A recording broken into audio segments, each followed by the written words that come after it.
This wasn't what anyone expected. Not from a team like the Indiana Fever, who, despite their burgeoning star, had yet to truly find their unified voice. They were searching for an edge, a rallying cry, a moment that would transcend the individual brilliance of their phenom, Caitlin Clark. Then Sophie Cunningham, the fiery forward whose grit was as undeniable as her quick wit, landed in the storm. What began as a routine game against the Connecticut Sun quickly ignited something deeper.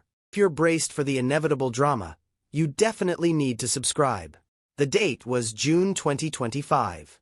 The game, an 88-71 Fever victory over the Sun. But the scoreline would be forgotten. What lingered was the fire. J.C. Sheldon had already jabbed Clark in the eye with a flagrant foul. The tension was palpable. Then, Cunningham committed a hard foul on Sheldon, escalating the simmering conflict into a full-blown inferno. Clark and Sheldon were in a verbal confrontation, before Sheldon, with a flash of anger, struck Clark on the head. Sophie didn't just play defense, she exacted it. The moment Sheldon laid a hand on Clark, Cunningham didn't hesitate. She grabbed Sheldon by the head, a swift, decisive motion, and threw her out of play. Cunningham was ejected with a flagrant, 2 foul, but her actions spoke volumes. And Caitlin Clark, watching her teammate thrown out for her, had a one-word reaction: finally. Meanwhile, Clark, now sidelined with a groin injury, watched from the bench, jaw clenched. Her team was winning, and they had found a new, ferocious identity without her physical presence. That wasn't the script. The most surprising thing wasn't just that Sophie Cunningham had Clark's back, but how incredibly well it resonated. Almost too well. It felt less like a defense and more like an active redefinition of the team's identity. Her jersey sold out. Her social media following skyrocketed. The team, for the first time, looked like a unified, relentless force. And just like that, the fuse was lit. Whispers spiraled into full-blown speculation. Was this the grit the Fever had been missing? Was Cunningham, the self-proclaimed enforcer, implying that Clark, the league's supposed savior, needed someone else to fight her battles? Caitlin remained publicly silent, but behind closed doors, sources described the locker room mood as galvanized, fiercely loyal, and quiet. Another bluntly put it, this is the moment they became a team. The irony is immense. Clark is the face of the franchise, the league's golden ticket, with campaigns and endorsements built entirely around her. Now you have a bizarre situation. A team playing its most cohesive, fierce basketball, galvanized by an incident centered around its biggest star, yet the moment belonged to someone else. Then came the Griner bomb. A lifetime ban, a legend disgraced, the league's very foundations shaking. The timing couldn't have been worse for the Fever. As the rest of the WNBA grappled with allegations of game rigging, misconduct, and leaked tapes, the Fever's own internal chemistry was forging. Wins were piling up, and the internal chemistry was solidifying. Coaches found themselves in an impossible position: protect their massive investment in Clark, or reward the players who were currently delivering an undeniable sense of unity. No one's saying it out loud yet, but the shift in energy is undeniable. Coaches are privately thrilled, trying to balance long-term branding with immediate team cohesion. Clark's team-first ethos is being put to the ultimate test. And Sophie Cunningham, whether intentionally or not, is forcing a reckoning. Fans are divided. Some are celebrating the new-look Fever, cheering Cunningham's resurgence, the team's newfound toughness, and the undeniable chemistry. They're openly asking if Clark needs to adapt, or even if her return should be rushed. Others are furious, insisting Clark is the untouchable franchise cornerstone, and this incident, while dramatic, is just a footnote. In the middle of it all is a rookie phenomenon carrying the weight of an entire league, on a team that seems to be evolving to protect her. Because here's the undeniable truth: unity changes everything.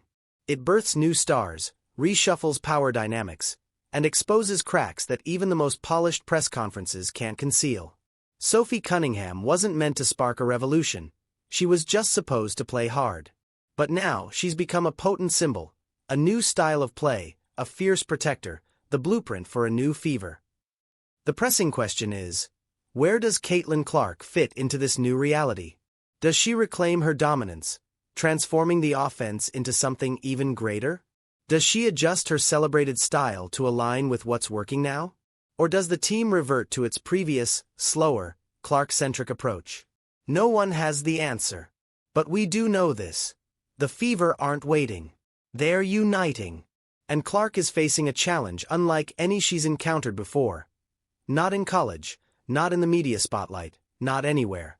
She's no longer just battling opponents. She's fighting for control of her own narrative.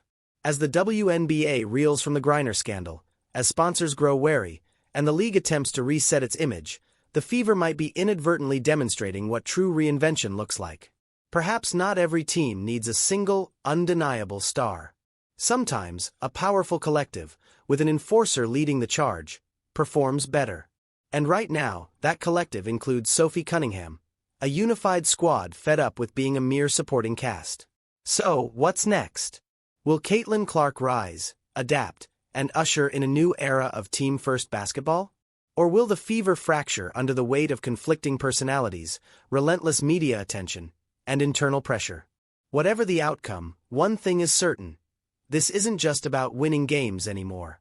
It's about a team discovering its true identity. And Caitlin Clark? She's not just the face of the franchise. She might be its greatest test yet.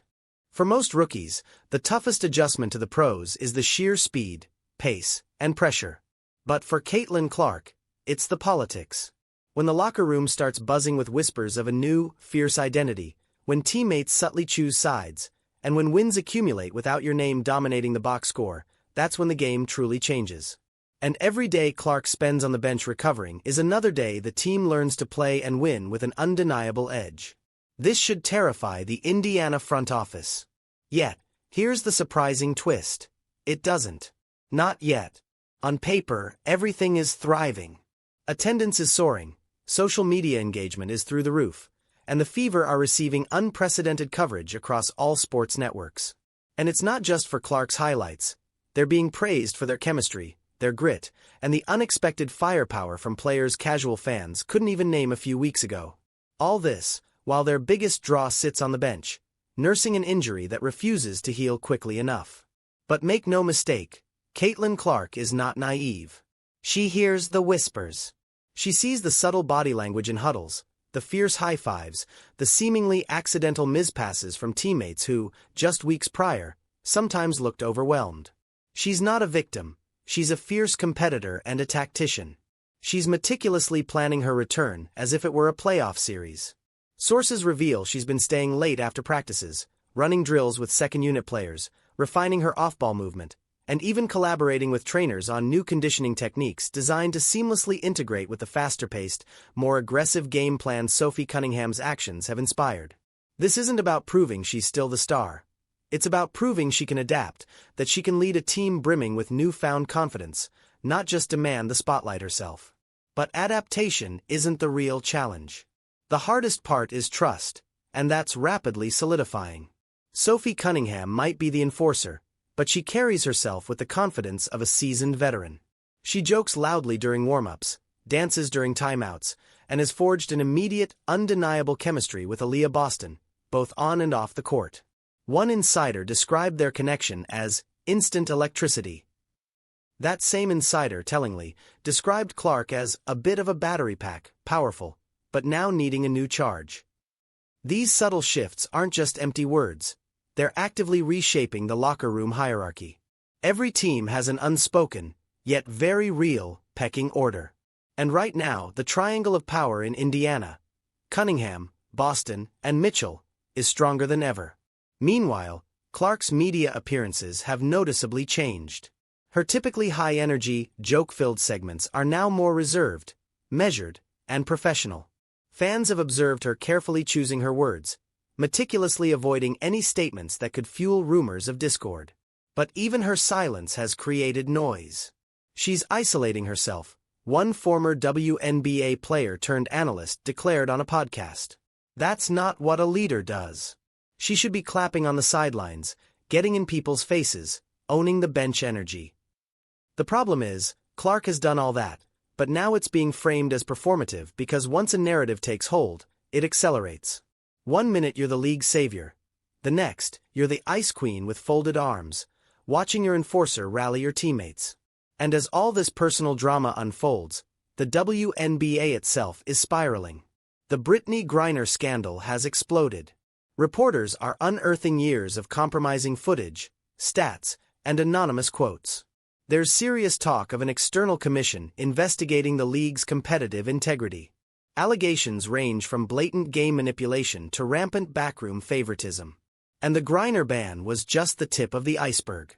Sponsors are getting increasingly nervous, networks are demanding more transparency, and young stars like Clark are caught squarely in the middle of a full-blown league identity crisis.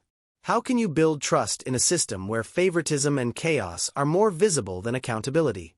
This is the fractured landscape Caitlin Clark is returning to. A volatile locker room, a team that's learning to win with a newfound edge, and a league openly questioning its own foundation. But if you believe she's going to crumble under this immense pressure, you haven't been paying attention. Caitlin Clark lives for moments like this. She didn't shatter records at Iowa because she was universally liked. She did it because she was relentless, unstoppable. The kind of player who thrives when the crowd is against her and the stakes are at their absolute highest. And whether the Fever are truly ready or not, she's about to remind them. Insiders confirm her return is imminent. Not next month, not sometime soon, but this week. And when she steps back onto the court, it won't be as a reluctant superstar gently easing her way back into the flow. It will be a definitive statement. Word is, Clark has been privately developing a modified playbook. These are sets designed to seamlessly blend her elite vision with the team's newfound aggression.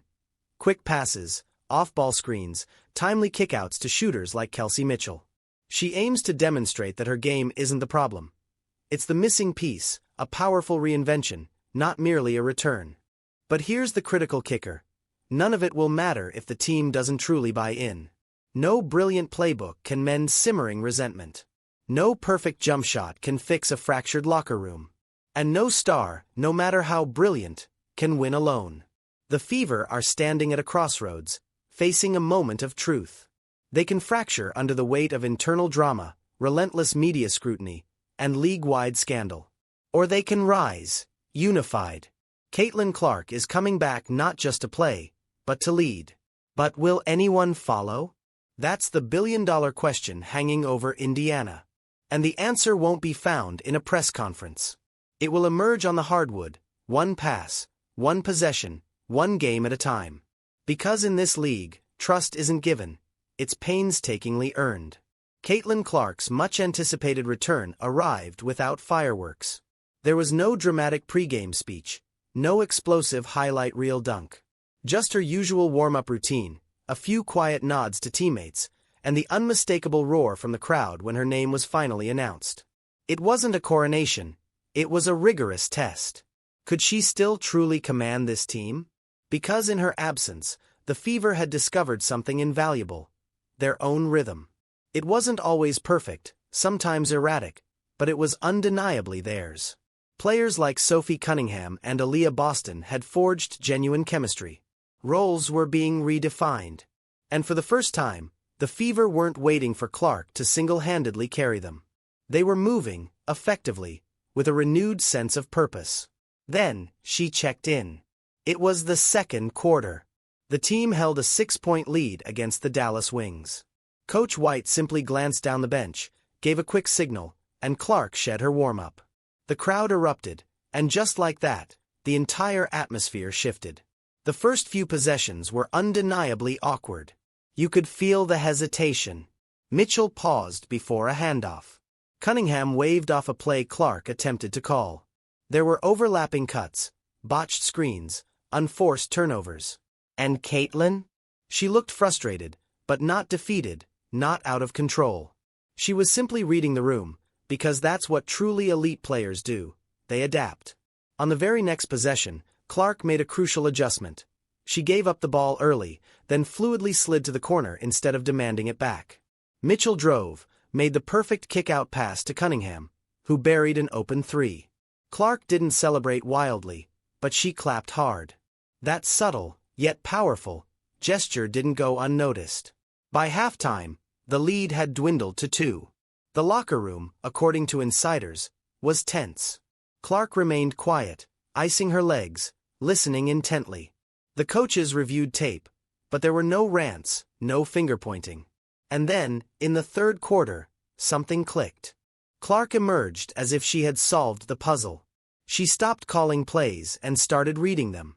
She skillfully played off Cunningham, feeding her for 2 quick threes. Then, she hit a deep step-back jumper of her own. She clapped for teammates, delivered chest bumps after defensive stops, and even shared a genuine laugh with Mitchell after a broken play resulted in an accidental assist. By the fourth quarter, the Fever were up by 10. It was the first time since her return that Clark didn't look like the sole centerpiece. She looked like the conductor. And that was the evolution everyone needed to witness. Not the sharpshooter, not the floor general, but the unifier. The player who could seamlessly integrate herself into the system rather than demanding the system revolve around her. The player who understood that true leadership doesn't always come from volume. It comes from vision. But not everyone was immediately on board. After the game, one unnamed teammate was caught on camera exiting the locker room early, shaking her head. No words, just a look that clearly communicated, "This ain't over." That's the inherent nature of change. It never comes without pushback. Some veterans feel displaced, others feel overlooked. And when the media constantly frames one player as the future, it's easy for everyone else to feel trapped in her shadow. Yet, Clark, to her credit, isn't fueling that fire. In her post-game interviews, she meticulously credited everyone on the floor. She lauded the coaching staff for empowering her with new ways to contribute. She even went out of her way to specifically highlight the spark Sophie's given us these past few games. It's strategic. It's sincere. It's undeniably smart. Because Caitlin Clark doesn't just aspire to be the best player in the WNBA. She aims to be the most complete. But this narrative extends far beyond just basketball now. It's about branding. The Fever are sitting on a marketing goldmine, and the pressure from sponsors is immense. Clark sells tickets. Clark drives viewership. Clark trends on every platform every time she simply breathes near the three-point line. This unprecedented level of exposure inevitably creates tension within the team. Players witness the lucrative endorsement deals, they see the cameras exclusively follow one person, and they acutely feel the disparity between their contributions and the compensation. And the league isn't helping matters. The fallout from the Griner incident has everyone on edge. New investigations, shifting media narratives, even whispers of other players being monitored for off-court conduct. It feels like the WNBA has been thrown into a blender, and everyone is still desperately trying to figure out who will be left standing. For young stars like Clark, this is a baptism by fire. And yet, she's adapting. She's quietly showing up to community events with no cameras present. She's mentoring young fans, even inviting local high school guards to observe practices and shoot with her afterward. She's meticulously building loyalty that transcends the court. But make no mistake, this season is far from over, and the storm has not yet passed. There will be future games where Clark has an off night, where the team's chemistry falters, where old tensions resurface. There will be moments where one heated timeout could unravel a month's worth of hard-won progress. The question isn't whether Clark will shine. We already know the answer to that.